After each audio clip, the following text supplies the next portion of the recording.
오늘 성경 말씀은 누가복음 24장 13절에서 35절입니다.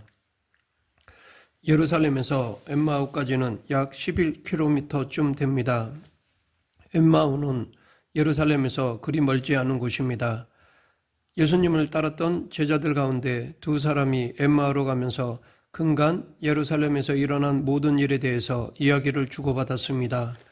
두 제자에게는 예수님이 십자가 처형을 당하셨다는 것과 그가 제3일에 부활하셨으며 그가 묻혔던 무덤이 텅 비었다는 것이 화제였습니다. 이 두 사람 중 한 사람이 글로바였습니다. 그들의 대화에 예수님이 살며시 끼어들었지만 이 두 사람은 예수님을 몰라보았습니다. 16절에서 이들이 예수님을 알아보지 못한 이유를 그들의 눈이 가리워졌기 때문이라고 말하고 있습니다. 즉 그들의 영적인 눈이 닫혀 있거나 영적 통찰력이 없었기 때문입니다. 그들도 다른 제자들과 마찬가지로 예수님의 부활을 믿지 못하였던 것입니다. 그들이 걸어가는 중에 낯선 나그네가 그들이 주고받는 대화 내용에 대해 물었습니다. 그들의 대답은 세 가지였습니다. 첫째, 예루살렘에서 예언자 나사렛 예수가 십자가에 못 박힌 일이 있었고, 둘째, 사람들은 그가 정치적으로 이스라엘을 해방할 분이라고 여기고 그분에게 희망을 두었으며, 셋째, 사흘이 되는 날 무덤을 찾아간 여인들은 빈 무덤을 보았고 그가 부활했다는 천사의 말을 들었지만 본 사람은 없다는 것이었습니다. 나그네는 그들의 이야기를 듣고서 성서가 자기에게 관하여 증거한 것을 설명했습니다. 그리스도는 마땅히 그 같은 고난을 받아야 영광을 받게 된다는 것을 설명한 것입니다. 결국 예수님은 당신의 이야기를 제3자처럼 이 두 사람에게 말씀하신 것입니다. 그러는 동안 목적지 엠마오 동네에 당도했습니다. 세 사람은 함께 숙소에 들어갔고 식사를 함께 했습니다. 나그네가 떡을 떼고 축사를 한 후 떡을 떼어 주었습니다. 바로 그때 두 사람이 눈이 열렸습니다. 예수님을 알아보았습니다. 16절에서는 그들의 눈이 가려져서 예수님을 알아보지 못했다고 했는데 31절에서는 눈이 열려 예수님을 알아보게 되었다고 하였습니다.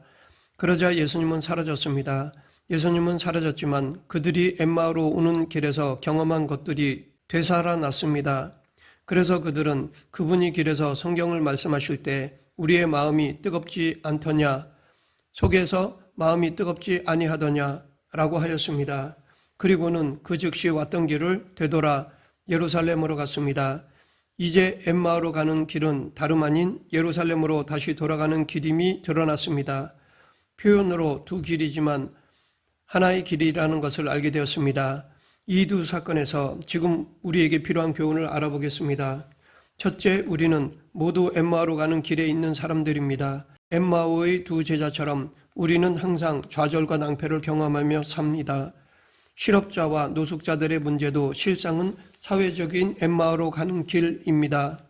그뿐 아니라 자식이 부모를, 부모가 자식을 버리고 살해합니다. 하루가 멀다 하고 자살하는 사람들이 생깁니다. 믿었던 사람이 배신하고 진실이나 도덕적 가치가 의미를 잃고 뒤죽박죽이 된 세상입니다. 이것이 엠마오로 가는 길입니다. 개개인은 어떻습니까? 온갖 질병에 시달리고 있습니다. 듣도 보도 못한 회개한 질병들이 사람들을 괴롭힙니다. 사람만이 아니라 가축도 엄청난 질병에 시달리고 있습니다. 정치도 학교도 종교도 도덕과 양심을 버리고 만몬이라는 거대한 괴물에 걸려들어 어디론가 끌려가고 있습니다. 이 모두 엠마오로 가는 길입니다. 교인들은 교회에 힘껏 헌금을 합니다. 시간을 쪼개어 교회 봉사를 합니다. 예배에 참석하고 기도를 합니다. 교회에 오면서 상당한 기대를 합니다. 누구누구를 만난다는 기대가 있고 우울하고 답답한 마음이 맑고 밝아지기를 소망합니다. 항상은 아니지만 우리의 기대가 만족스러울 때도 있습니다. 설교 말씀이 은혜롭고 마음이 한껏 기쁠 때도 있습니다. 교회에 올 때보다 갈 때 즐겁고 솟는 힘을 느낄 때도 있습니다. 그러나 항상 그렇지만은 않습니다. 예배드리면서 졸기도 합니다. 아무리 용서를 구하는 기도를 해도 속 시원히 용서받았다는 확신이 없을 때가 있습니다. 여전히 답답하고 시리에 빠지기도 합니다. 그러하기에 엠마오 길은 도처에 있다고 할 수 있습니다. 집에서 교회로 오고 가는 길이 엠마오의 길일 수 있습니다. 우리는 그 길에서 엠마오로 가는 그 두 사람처럼 낯선 나그네를 만날 수 있습니다. 여러 가지 사건을 경험할 수 있습니다. 엠마오로 가던 두 제자는 길에서 뜨거운 경험을 했습니다. 나그네가 성경 말씀을 하실 때였습니다. 성경을 풀어 설명할 때였습니다. 그들의 속마음이 뜨거워진 것은 부활하신 예수님의 임재를 경험하는 순간이었습니다. 우리도 마찬가지입니다. 시리에 빠지고 침울하며 앞이 캄캄할 때도 우리와 동행하시는 예수님이 계십니다. 예수님은 우리가 실패하고 낙담하는 그 순간에 함께 하십니다. 힘들고 괴로워할 때 마음을 붙잡는 하나님의 말씀이 있을 때가 있습니다. 그때가 바로 엠마오 사람들이 경험했던 그 뜨거움일 수 있습니다. 부활하신 예수님의 동행하심일 수 있습니다. 이때 우리는 그 감동과 사건을 쉽게 망각하고 다시 일상에 파묻히지 않는 것이 중요합니다. 그 소중한 경험들이 우리의 삶과 신앙의 동력이 되도록 해야 합니다. 둘째, 우리는 떡을 땜으로 십자가를 묵상하고 서로 나누어야 합니다. 두 제자가 엠마오에 당도했을 때 나그네는 헤어지려고 했습니다. 만약 이때 두 사람이 나그네를 정하여 밥을 먹지 않았다면 어떻게 되었을까요? 그들은 예수님의 부활에 대해 몰랐을 것입니다. 여전히 고민하고 괴로워했을 것입니다.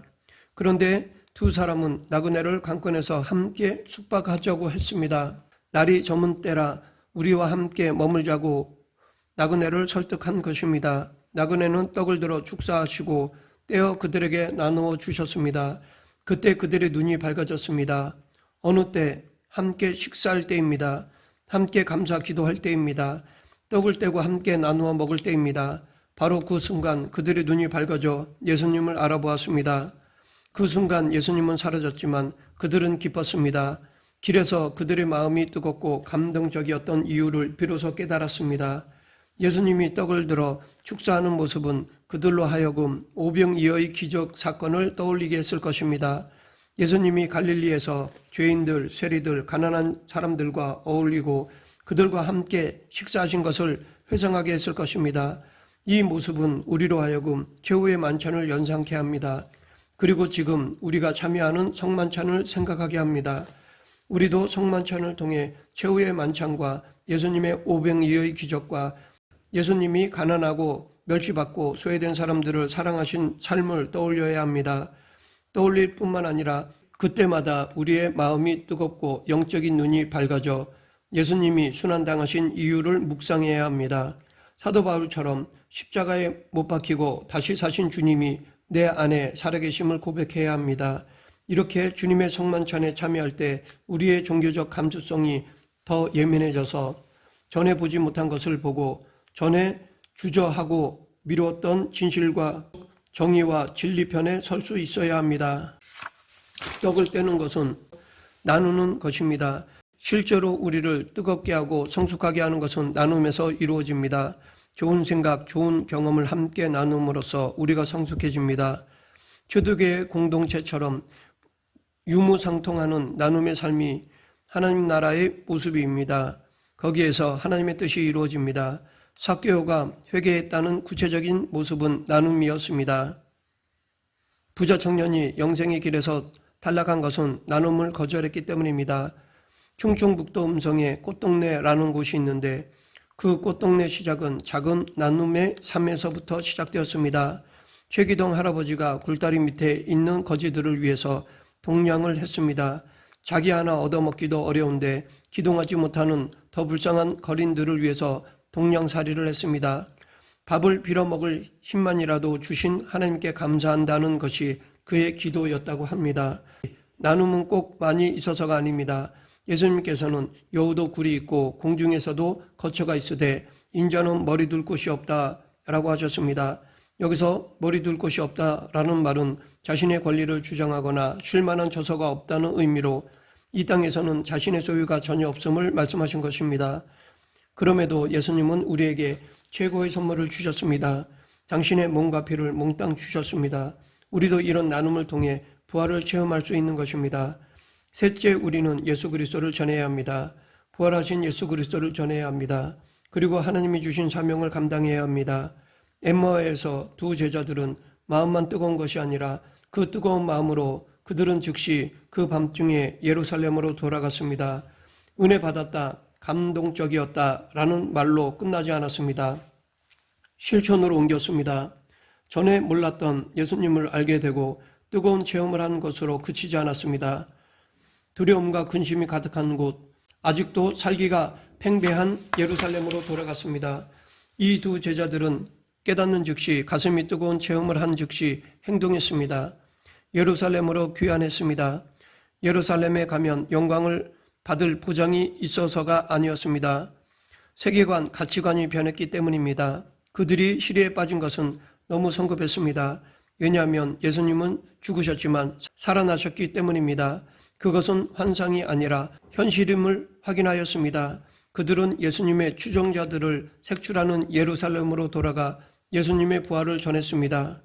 전생에 따르면 엠마오는 글로바의 거주지였습니다. 그가 예수님을 날이 저물었으니 우리와 함께 유하사이다 라고 초대한 집은 바로 자신의 집이었으며 이곳은 부활하신 예수님이 떡을 떼어주신 성스러운 장소가 되었습니다. 이후 그의 집은 초대교회의 중요한 예배 초소가 되었습니다. 전생에 따르면 글로바는 예수님의 부활을 강력하게 증거하다가 유대인들의 미움을 샀습니다. 그가 순교한 장소는 부활하신 예수님과 함께 식사하며 눈이 밝아졌던 바로 그 자신의 집으로 전해집니다. 글로바는 단순히 예수님을 따르던 무리 중에 한 사람이 아니었습니다. 그는 예수님의 육신의 삼촌이자 초대 예루살렘 교회의 핵심 리더를 배출한 신앙 명문가의 가장이었습니다. 그는 평생 예수님의 부활을 증거하다가 예수님을 만났던 바로 그 집에서 순교함으로써 생을 마감한 충성스러운 증인으로 전해지고 있습니다. 말씀을 맺겠습니다. 우리는 늘 길을 걷고 있습니다. 하나는 실망과 낙심의 길이고 다른 길은 회복과 소망의 길입니다. 그러나 이 길은 두 개가 아니라 하나의 길입니다. 실망과 낙심의 길은 엠마오로 가는 길입니다. 반면에 회복과 소망의 길은 예루살렘으로 가는 길입니다.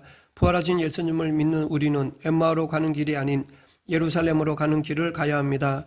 우리가 지금 엠마오로 가는 길을 가고 있다면 예수님을 만나야 합니다. 하나님의 말씀을 들어야 합니다. 그리고 뜨거움을 느껴야 합니다.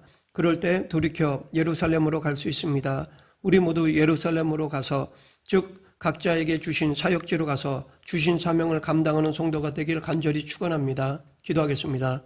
사랑과 은혜가 풍성하신 하나님 아버지, 예수님과 동행하는 말씀을 깨닫는 자가 되어 사명의 자리로 걸어가는 저희 모두가 되게 하여 주시옵소서. 예수님 이름으로 기도드립니다. 아멘.